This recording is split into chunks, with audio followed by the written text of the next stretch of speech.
5 আগস্টের পর থেকেই বাংলাদেশ ভারত সম্পর্কে চলছে টানাপোড়েন। ক্ষমতাচ্যুত সাবেক প্রধানমন্ত্রী শেখ হাসিনার ভারতে আশ্রয়, বন্যা, সীমান্ত হত্যা সহ নানা বিষয় নিয়ে দুই দেশের সম্পর্ক খুব স্বস্তির জায়গায় নেই। এরই মধ্যে আন্তর্জাতিক সীমানা আইন লঙ্ঘন করে ভারতের কাঁটাতারের বেড়া দেওয়ার চেষ্টা আগুনে যেন ঘি ঢালছে, যাতে সীমান্তরক্ষী বাহিনীর সঙ্গে যোগ হয়েছে দুই দেশের সীমান্তবর্তী জনগণও।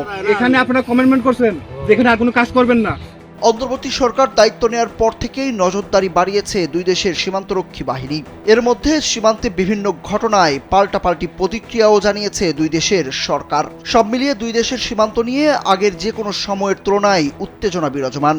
শূন্যরেখার মধ্যে এসে বেড়া দেয়া একরকম পায়ে পা দিয়ে ঝগড়া করছে বিএসএফ। অবশ্য তাদের উচিত জবাবও দিচ্ছে বিজিবি। আপনি প্রোটেকশন করাচ্ছেন এখানে, প্রোটেকশন করাচ্ছেন পাবলিক করছে এগুলা। এসবের মধ্যেই বাংলাদেশের ভেতরে ফেনীর পরশুরামের নিজ কালিকাপুর সীমান্তে বল্লার মুখা বেড়িবাঁধ নির্মাণে বাধা দিয়েছে ভারতীয় সীমান্ত রক্ষী বাহিনী বিএসএফ। বৃহস্পতিবার সকালে বাধা দিলেও বাঁধ নির্মাণ অব্যাহত রেখেছে পানি উন্নয়ন বোর্ড।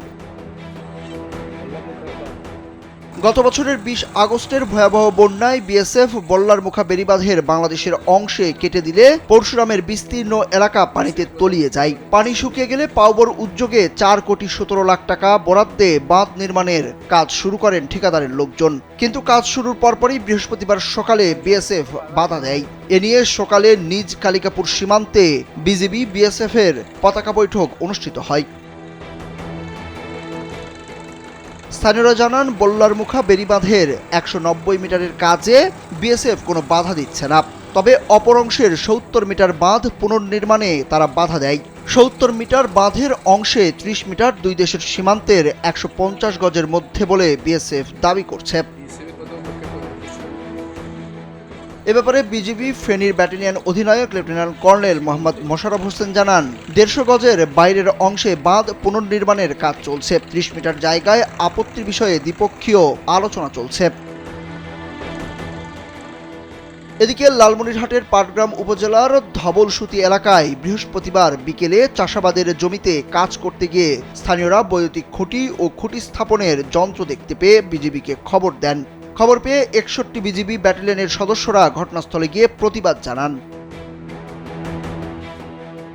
এ ব্যাপারে বিজিবি ধবলসুতি ক্যাম্পের কোম্পানি কমান্ডার সুবেদার হাফিজুর রহমান বলেন, বিএসএফ বৃহস্পতিবার বিকেলে একটি বৈদ্যুতিক পিলার স্থাপন করলে তারা তাদের বাধা দেন, পরে তারা চলে যায়। সুরুজ আহমেদ, কালবেলা।